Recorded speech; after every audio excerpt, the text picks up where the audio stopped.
Imagine walking into your husband's sleek, high-rise office, the kind where deals worth millions are sealed with a handshake and a smile, only to find a heavily pregnant woman lounging in his chair like she owns the place. Your blood boils, jealousy ignites like a match to dry tinder, and in a flash of unbridled rage, you lash out, your designer heel connecting with her swollen belly in a moment that shatters everything. Sounds like the plot of a thriller, right? But for Victoria Langford, this wasn't fiction. It was a catastrophic turning point that unraveled her meticulously crafted life of luxury, lies, and lethal miscalculations. Buckle up, because this tale of betrayal, revenge, and redemption will have you questioning every assumption you've ever made about trust and consequences. Victoria had always been the epitome of poise and privilege.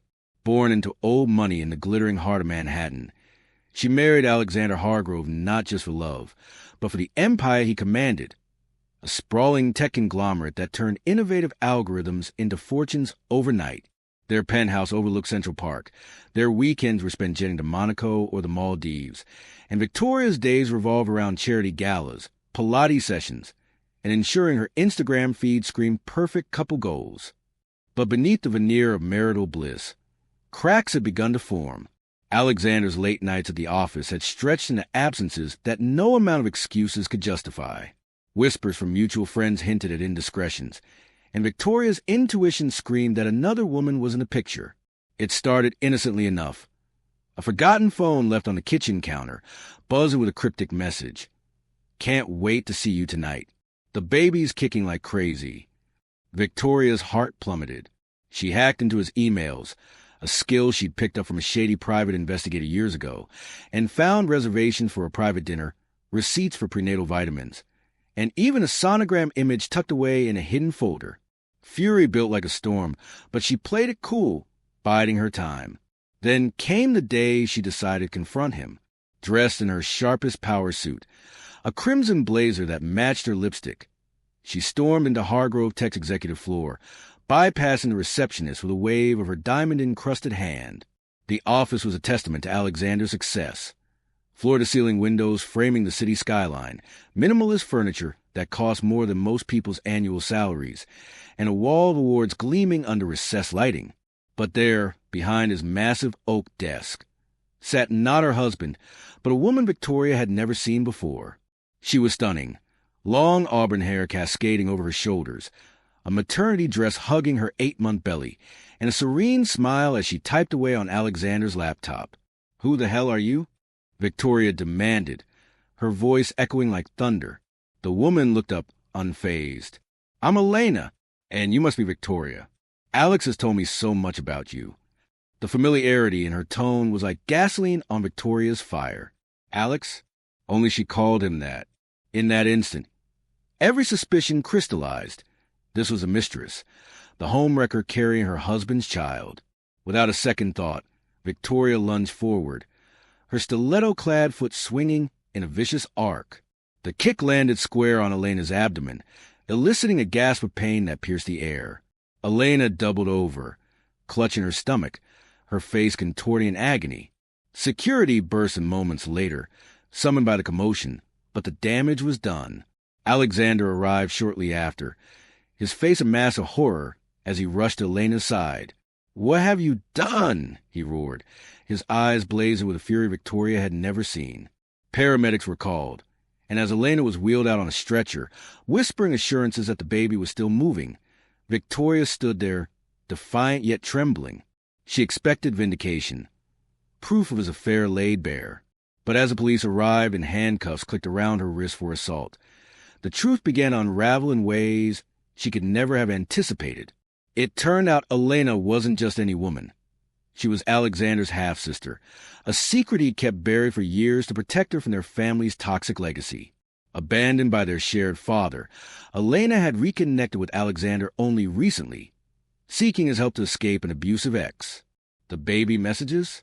They were about her pregnancy, yes, but Alexander was a supportive brother, not the father. The dinner reservations were for a family reconciliation meeting, the vitamins a thoughtful gift, and the sonogram a keepsake she'd shared in confidence.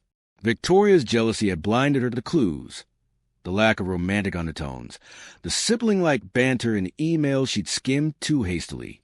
As the scandal exploded across tabloids and social media, Eris attacks brother's pregnant sister in jealous rage. Victoria's world crumbled. Friends distanced themselves, sponsors dropped her from boards, and Alexander filed for divorce, citing irreconcilable differences and the endangerment of his unborn niece. But that was just the beginning.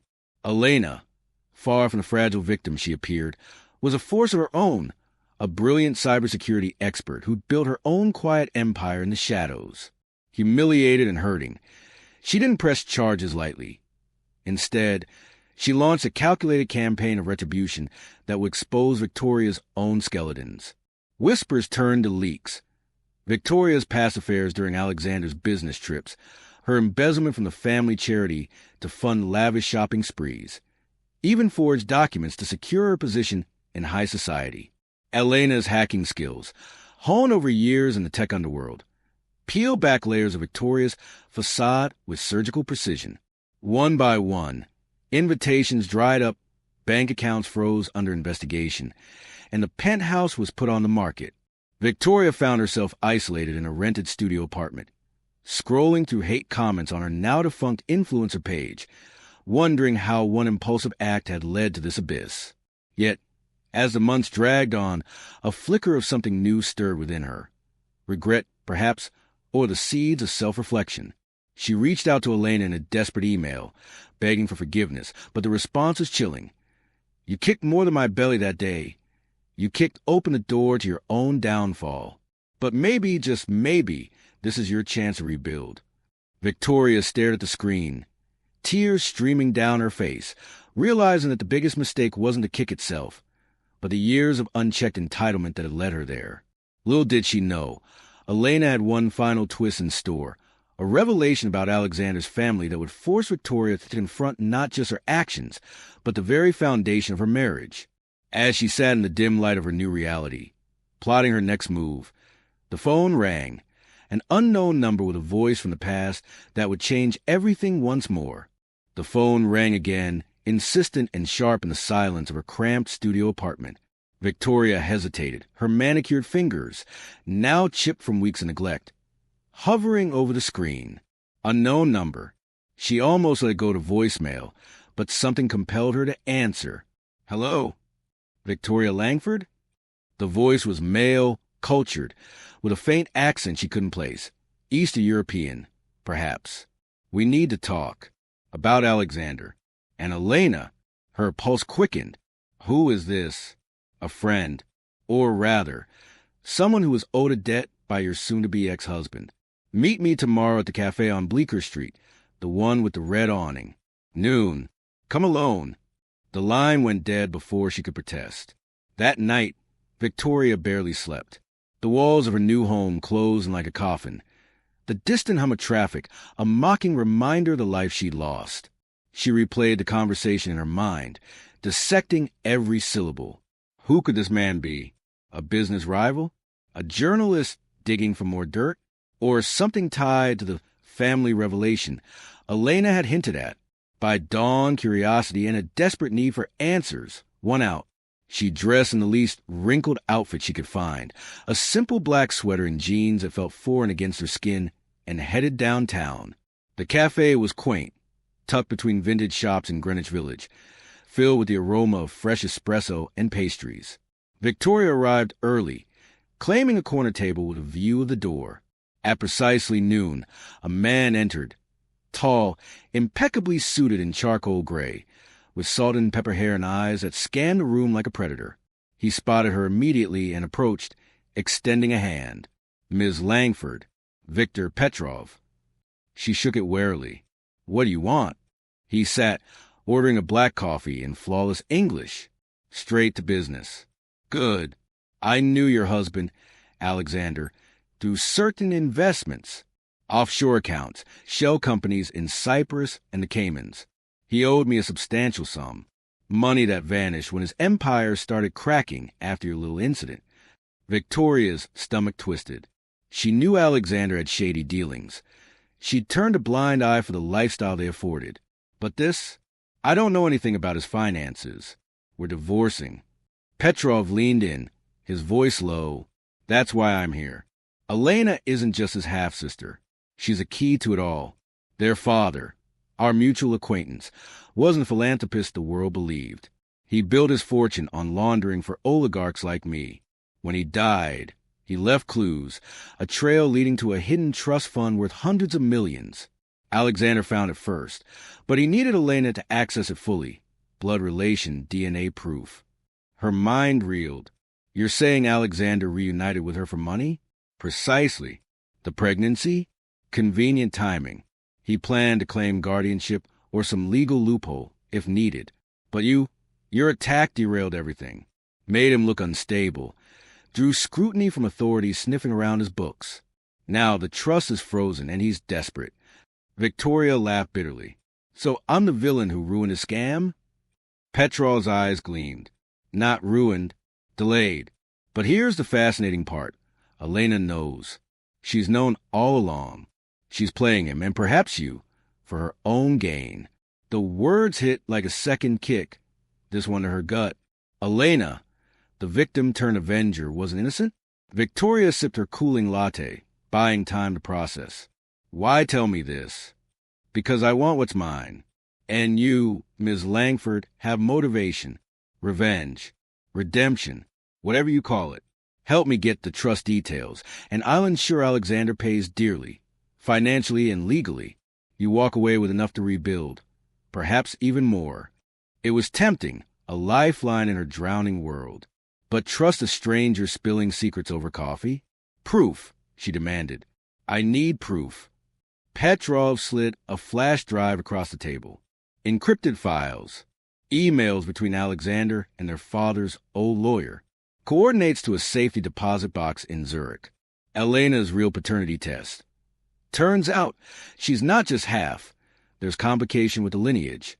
Victoria pocketed it, her journalist instincts, honed from years navigating high society gossip. Kicking in, that evening, back in her apartment, she plugged the drive into her laptop, cracking the basic encryption with tools from her old PI contacts. The document unfolded like a digital Pandora's box. Forged wills, coded ledgers, even photos of Alexander meeting Petrov in Moscow years ago. But deeper in, a file labeled E.Project caught her eye. Opening it revealed surveillance footage, grainy, but clear enough. Elena, months before the office incident, in a dimly lit bar, laughing with a man who matched Petrov's description. They knew each other? Allies? Or enemies? Her phone buzzed and a text from Elena. We should talk. In person. Neutral ground. Central Park, Bethesda Fountain. Tomorrow morning. Coincidence? Or had Petrov tipped her off? Victoria's paranoia surged. She spent the night pacing, piecing together the puzzle. If Elena wasn't on the trust from the start, why the elaborate revenge? To eliminate Victoria as a threat, or to force Alexander's hand? The next morning dawned crisp and cold, the park dusted with early winter frost. Victoria arrived bundled in a coat, scarf hiding half her face, spotting Elena on a bench by the fountain. The baby bump was gone now. She'd given birth weeks ago, a healthy girl named Sophia, according to tabloid scraps Victoria still devoured. Elena looked radiant, pushing a stroller gently, the infant swaddled in luxury blankets. Victoria, Elena greeted coolly, no hostility in her tone, but no warmth either. Thank you for coming. Cut the pleasantries, Victoria replied, sitting at a distance. I know about the trust, the real family business, and your games. Elena's eyebrow arched. Do you? Then you know more than most. She rocked the stroller soothingly. Alexander isn't the man you thought. Neither was our father. I reached out to him for protection. Yes, from an ex who worked for men like Petrov. But I discovered the money trail too late. Liar, Victoria hissed. I saw the footage. You and Petrov. A sigh escaped Elena. Old allies turned sour. He helped me escape once, but wants his cut now. Threaten my daughter if I don't deliver. Her eyes hardened. That's why I exposed you. Not just revenge, but to destabilize Alexander, make him vulnerable so I could seize control to trust myself. For Sophia's future. Victoria stared at the baby, innocent and gurgling. A pang of guilt resurfaced from that fateful kick. Had the child been harmed after all? Doctors said no. But the what-ifs haunted her. So what's your play now? An alliance. Elena said surprisingly. You hate Alexander. I need someone he underestimates. Together, we access the Zurich box. There's a key hidden in your old penthouse behind the Monet painting. We divide the clean funds, expose the dirty ones to authorities, bury Petrov and Alexander for good. It sounded too neat, too collaborative for women who'd drawn blood, figuratively and nearly literally. But Victoria saw the logic. Mutual destruction or mutual survival. And if I refuse? Elena smiled faintly. Petrov finds you first. He's watching. As if on cue, Victoria spotted a figure across the path. Tall, suited, familiar. Petrov's man? Her decision crystallized in adrenaline. Fine. Partners. They shook on it, an uneasy pact sealed by the fountain's murmur. Over the following weeks, they met in secret. Late-night calls, encrypted messages, plotting like conspirators in a spy novel. Victoria infiltrated the penthouse during a staged retrieval of personal items, escorted by movers, slipping the key from its hiding spot while Alexander was away on business. Elena handled the digital side, forging access codes with her expertise. But trust was fragile. Victoria caught Elena in lies.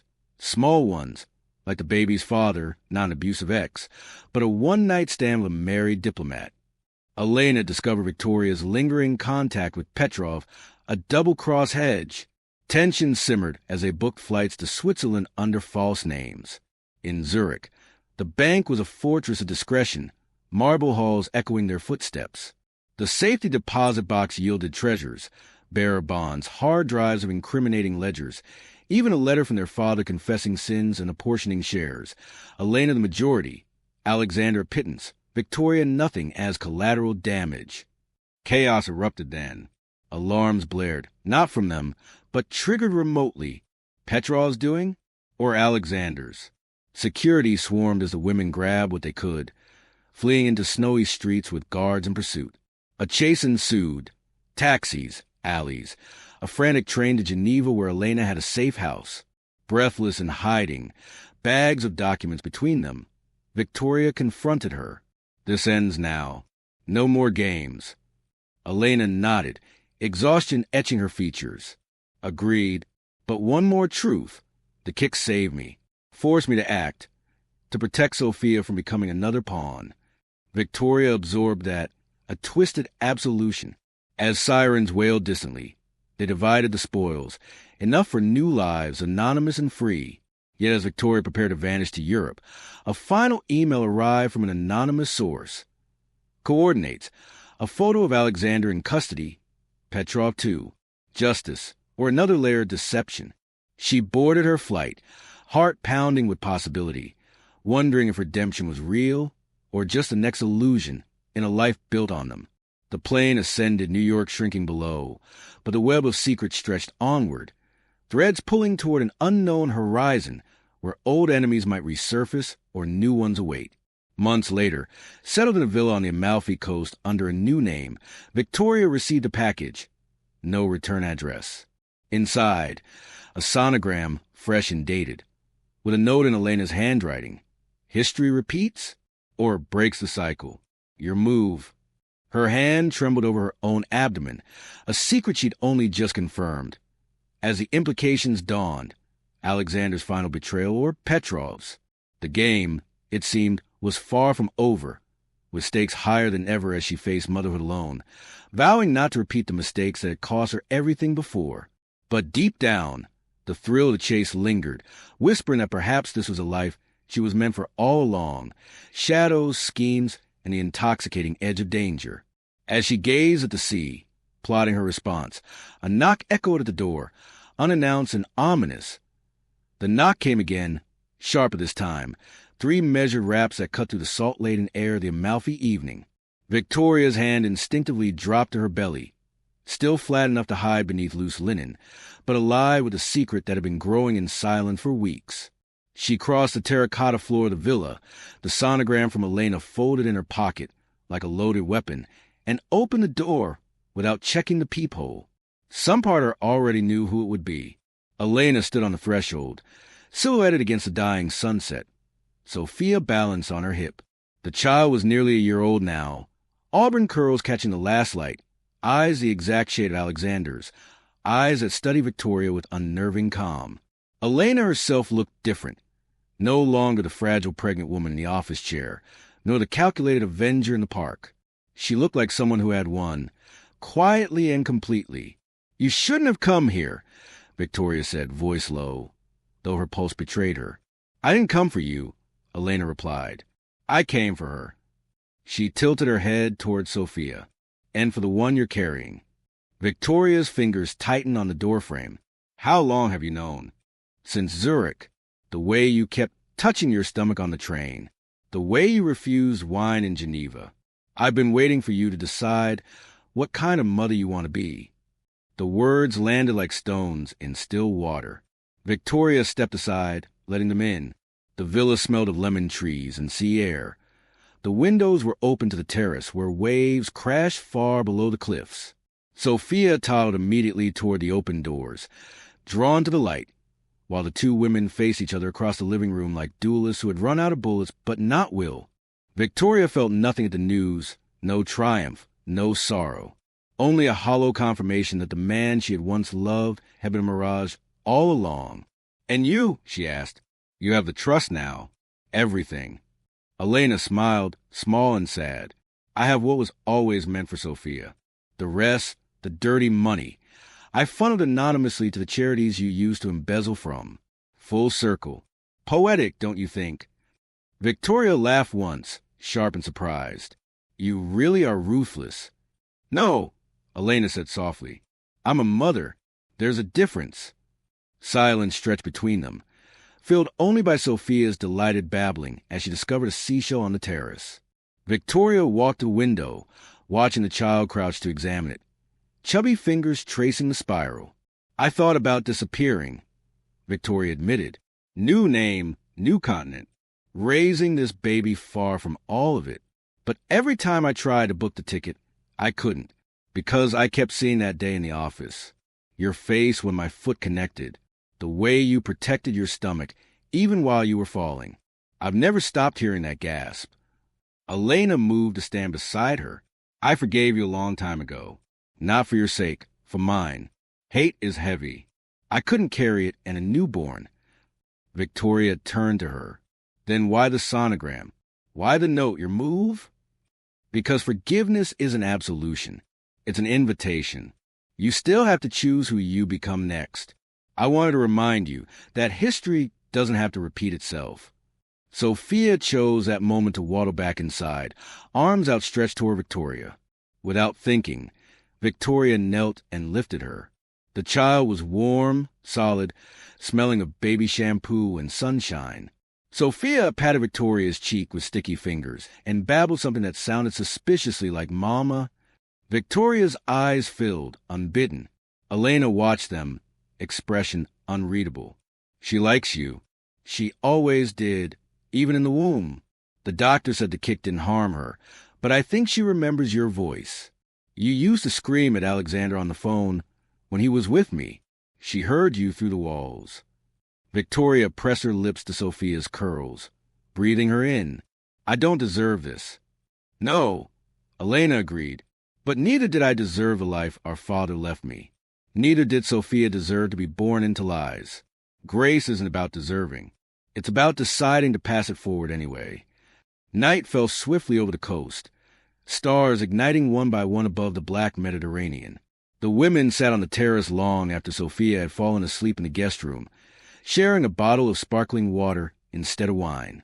They spoke of small things at first, sleep schedules, teething, the best pediatricians in Europe, then of larger ones, fear, regret, the terrifying fragility of new life. At some point, Elena reached into her bag and pulled out a slim leather folder. Inside was a new trust document, drawn up by the most discreet lawyers in Geneva. It named 2 beneficiaries, Sophia and the unborn child Victoria carried. Equal shares, protected until adulthood, administered by a neutral board Elena had personally vetted. "I don't want your money," Victoria said. It was never mine, Elena replied. It was theirs from the beginning. Stolen, laundered, hidden, but now cleaned and returned to the next generation. Let them build something honest with it. Victoria traced the embossed names with her fingertip. And us, we become whatever we choose. Neighbors, friends, sisters, if the word ever stops tasting like acid, or nothing at all, but the children will know each other. They will grow up with the truth, no secrets, no inherited poison. Months blurred into seasons. Victoria's belly rounded under the Italian sun. She learned Italian from the local fishermen's wives, planted lemon trees in the villa's garden, and woke each dawn to the sound of waves instead of sirens. Elena bought the villa 2 coves over, close enough for afternoons on the beach, far enough for space. Sophia and the new baby, Isabella, named for Victoria's long-ignored grandmother, grew up chasing each other across the sand, speaking a tumble of English, Italian, and toddler nonsense.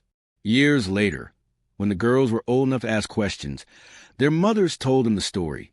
Not the tabloid version, but the real one, about jealousy that nearly destroyed everything, about forgiveness that rebuilt it stronger, about 2 women who had once been enemies and chose, deliberately and daily, to become family instead. On the 10th anniversary of that fateful day in the office, Victoria and Elena stood together on the terrace where it had all come full circle. Sophia and Isabella, now tall and sun-browned, were down on the beach building an elaborate sandcastle, complete with moat and towers. The women watched them in companionable silence. Do you ever regret it? Elena asked quietly. The kick, the fallout, any of it. Victoria considered the question, wind lifting her hair. Below, Isabella laughed as Sophia crowned their castle with a perfect spiral shell. No, she said finally, because without that moment of absolute darkness, I would never have found my way to this light. The biggest mistake of my life became the best thing that ever happened to me. Elena slipped her hand into Victoria's. They stood like that until the sun dipped into the sea, painting the sky in fire and gold, while their daughter's laughter rose on the breeze like the purest music. And in that moment, under the vast Italian heavens, 2 women who had once shattered each other's worlds understood the deepest truth of all. Sometimes the most magnificent redemption is not found in erasing the past, but in transforming its wreckage into something so beautiful, so unbreakable, that the original wound becomes impossible to find among all the shining new life that grew in its place. The waves kept rolling in, eternal and forgiving, carrying away the last shadows of what had been, making endless room for what now was, a family forged not by blood alone, but by the fierce, flawed, miraculous choice to love anyway.